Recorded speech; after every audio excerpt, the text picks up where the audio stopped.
Hey guys, welcome back to my YouTube channel C Shweta Verma. Guys, क्या आप India के resident and ordinarily resident हैं? India के बाहर किसी भी तरह की प्रॉपर्टी को होल्ड करते हैं या फिर किसी भी तरह की इनकम को अर्न करते हैं? तो फिर आपको आईटीआर फाइल करते टाइम कुछ इंपॉर्टेंट पॉइंट्स को जरूर ध्यान में रखना चाहिए, क्योंकि अगर आप एक भी इंपॉर्टेंट पॉइंट को मिस कर जाते हैं तो आपको डिपार्टमेंट के नोटिस तो फेस करने ही पड़ेंगे, साथ ही साथ लाखों रुपए की पेनल्टी आपके ऊपर लेवी हो सकती है। तो स्टार्ट करते हैं वीडियो को और समझते हैं स्टेप बाय स्टेप सारे इंपॉर्टेंट पॉइंट्स जो कि इस तरह के रेसिडेंट इंडिविजुअल्स को अपना आईटीआर फॉर्म फाइल करते टाइम ध्यान में रखना चाहिए। तो सबसे पहले, अगर आप इंडिया के रेसिडेंट एंड ऑर्डिनरी रेसिडेंट हैं तो आपको ये चीज जरूर ध्यान रखनी चाहिए कि आप पूरी दुनिया जहां में कहीं भी कोई भी इनकम अर्न करते हैं, उन सारी इनकम पर आपको इंडिया में आकर टैक्स पे करना होता है। सेकेंड पॉइंट, जब भी आप अपना आईटीआर फॉर्म फाइल करने बैठते हैं तो आपको अपना एप्रोप्रिएट आईटीआर फॉर्म सेलेक्ट करना होता है। रेसिडेंट इंडिविजुअल्स को 4 तरह के आईटीआर फॉर्म मिलते हैं, आईटीआर फॉर्म 1, 2, 3 एंड 4। बट इस तरह के जो रेसिडेंट इंडिविजुअल्स हो जो कि इंडिया के बाहर असेट को होल्ड करते हैं या इंडिया के बाहर इनकम को अर्न करते हैं, इस तरह के रेसिडेंट इंडिविजुअल्स को आईटीआर 1 एंड 4 फॉर्म फाइल करने को नहीं मिलते। इनके लिए आईटीआर 2 या आईटीआर 3 फॉर्म ही अवेलेबल होती हैं। तो आपको अपना एप्रोप्रिएट फॉर्म सेलेक्ट करना है। थर्ड, अब आपको क्या करना है, आपकी जो फॉरेन इनकम है आपको उसको आइडेंटिफाई करना है और उसका रेलिवेंट हेड सेलेक्ट करना है। जैसे सैलरी की इनकम है, अगर फॉरेन के बाहर से आपको सैलरी मिलती है तो वो इनकम फ्रॉम सैलरी में टैक्सेबल होती है। फॉरेन के बाहर आपने कोई प्रॉपर्टी होल्ड कर रखी है, कोई हाउस है या कोई शॉप है, आपको उसका रेंट मिलता है तो वो इनकम फ्रॉम हाउस प्रॉपर्टी में टैक्सेबल होती है। अगर आपने स्टॉक्स होल्ड कर रखे हैं, शेयर्स हैं, डिवेंचर्स हैं, इनकी जो डिविडेंड इनकम होती है, इनकी इंटरेस्ट इनकम होती है, वो इनकम फ्रॉम अदर सोर्सेज में टैक्सेबल होती है। फॉरेन में आपका कोई बैंक अकाउंट है, उसकी इंटरेस्ट आपको मिल रही है तो वो इनकम फ्रॉम अदर सोर्सेज में टैक्सेबल होती है। तो आपको अपनी जितनी भी इनकम्स हैं उनको आइडेंटिफाई करना है और उसका रेलिवेंट हेड आइडेंटिफाई करना है। के बाद में आपको जो इनकम है उस इनकम को इंडियन रुपीस में कन्वर्ट करना होता है, आईएनआर में कन्वर्ट करना होता है। आईएनआर में कन्वर्ट करने के लिए रेट कौन सी लेंगे, तो जिस मंथ में आपने इनकम अर्न की है उसके प्रीसीडिंग मंथ की लास्ट डेट जो होती है उस डेट पर आपको एसबीआई की टेलीग्राफिक ट्रांसफर बाइंग रेट को लेना होता है और उस रेट से आपको अपनी इनकम को इंडियन रुपीस में कन्वर्ट कर देना होता है। अब जब आपकी इनकम इंडियन रुपीस में कन्वर्ट हो जाती है उस पर टैक्स की कैलकुलेशन कर लेनी होती है। इस तरह से आपका टैक्स कैलकुलेट हो जाता है।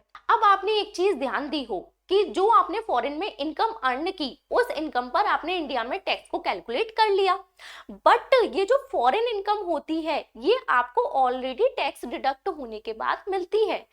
फॉरेन में वो लोग आपका विदहोल्डिंग टैक्स डिडक्ट कर लेते हैं और नेट अमाउंट आपको पे करते हैं। अब फॉरेन इनकम पर आपको 2 जगह टैक्स पे करना पड़ जाता है, एक तो फॉरेन में और दूसरा इंडिया में।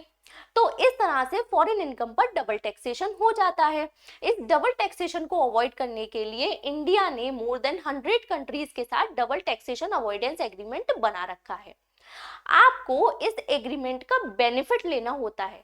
बेनिफिट आपको क्या मिलता है, तो फॉरेन में आपने जो टैक्स पे किया हुआ होता है उसका इंडिया में आपको या तो क्रेडिट मिल जाता है, मतलब आप उसको रिफंड ले सकते हैं, या फिर इंडिया में इस इनकम पर आपको लोअर रेट से टैक्स पे करना होता है।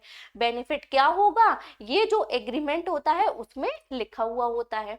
बट इसका बेनिफिट आपको कैसे मिलेगा, तो इसके लिए आपको आईटीआर फॉर्म फाइल करने से पहले फॉर्म 67 फाइल करना होता है। इस फॉर्म 67 में आपको उस फॉरेन इनकम की डिटेल देनी होती है और फॉरेन में आपने जो टैक्स पे किया गया होता है उसकी डिटेल आपको देनी होती है।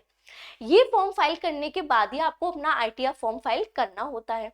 अब जब आप अपना आईटीआर फॉर्म फाइल करने बैठते हैं तो वहां पर आपको एक शेड्यूल मिलता है, शेड्यूल TR, मतलब टैक्स रिलीफ।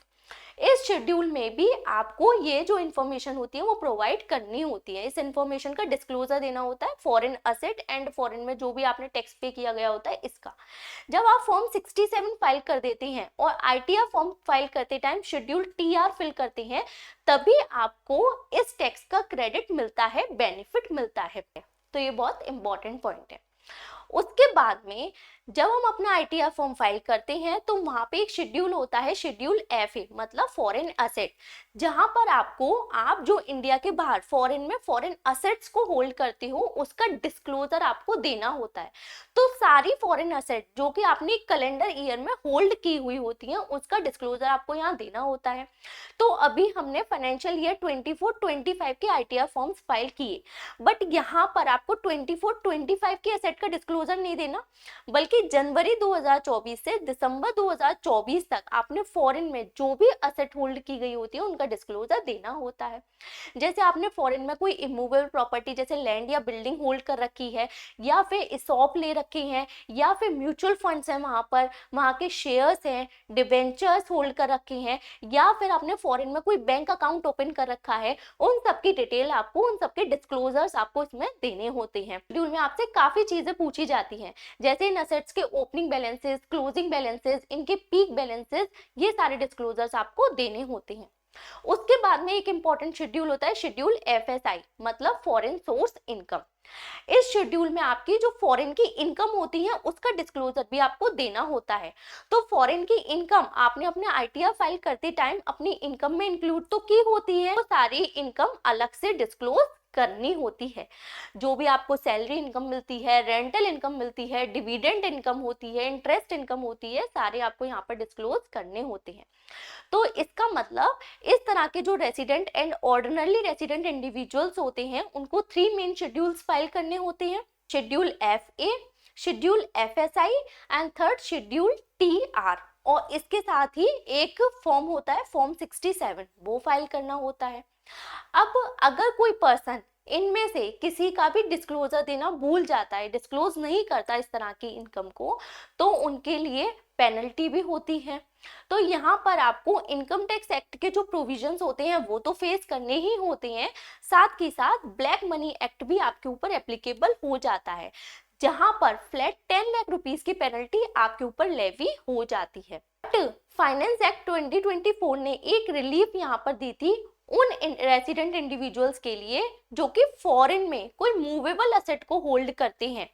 मूवेबल असेट जैसे स्टॉक्स हैं, ईसॉप्स हैं, ओके, इस तरह के मूवेबल असेट को होल्ड करते हैं और उसकी वैल्यू अप टू ₹20 लाख है, तो 20 लाख तक की वैल्यू है, तो उनको इस 10 लाख रुपीस की पेनल्टी से रिलैक्सेशन मिल जाती है। बट ध्यान ये देना है कि ये रिलैक्सेशन केवल और केवल मूवेबल प्रॉपर्टी के लिए है। इमूवेबल प्रॉपर्टी आपकी चाहे 20 लाख से कम है, 20 लाख से ज्यादा है, उसमें कोई रिलैक्सेशन नहीं है, आप डिस्क्लोज नहीं करोगे तो आपके ऊपर पेनल्टी लग जाएगी 10 लाख रुपीस की। ओके, बहुत इंपॉर्टेंट पॉइंट, जो नॉन रेसिडेंट होते हैं या फिर रेसिडेंट होते हैं बट नॉन ऑर्डिनरली रेसिडेंट होते हैं, उन लोगों के ऊपर ये प्रोविजंस एप्लीकेबल नहीं होते। मतलब नॉन रेसिडेंट या फिर resident but non ordinarily resident अपनी फॉरेन इनकम, फॉरेन असेट्स को डिस्क्लोज करने की जरूरत नहीं होती। उनको इंडिया में आईटीआर तभी फाइल करना होता है जब उनकी कोई इंडियन इनकम होती है, और आईटीआर फाइल करते टाइम अपनी इंडियन इनकम ही शो करनी होती है और उसी पर टैक्स को कैलकुलेट करना होता है। क्वेश्चन आता है कि हमने आईटीआर तो फाइल कर दिया बट हम इसमें से कोई डिस्क्लोजर देना भूल गए, हमने एप्रोप्रिएट शेड्यूल्स को फिल नहीं किया, डिस्क्लोजर नहीं दिया, अब हम क्या करें?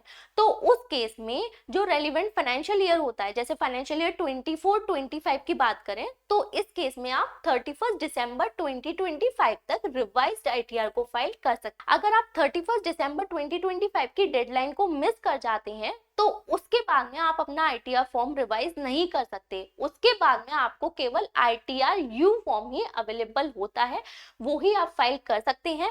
But ITR you form file करना इतना इजी नहीं होता, वहां पे आपको पेनल्टी तो पे करनी ही होती है, साथ ही साथ आपको एडिशनल टैक्स भी पे करना होता है। ये सारे इंपॉर्टेंट पॉइंट्स थे जो रेसिडेंट एंड ऑर्डिनरी रेसिडेंट को आईटीआर फॉर्म फाइल करते टाइम ध्यान में रखना चाहिए। वीडियो अच्छी लगे तो प्लीज वीडियो को लाइक कर दीजिएगा, शेयर कर दीजिएगा, चैनल पर नहीं है तो चैनल को सब्सक्राइब जरूर कर दीजिएगा। मिलती है नेक्स्ट वीडियो में। Thank you so much.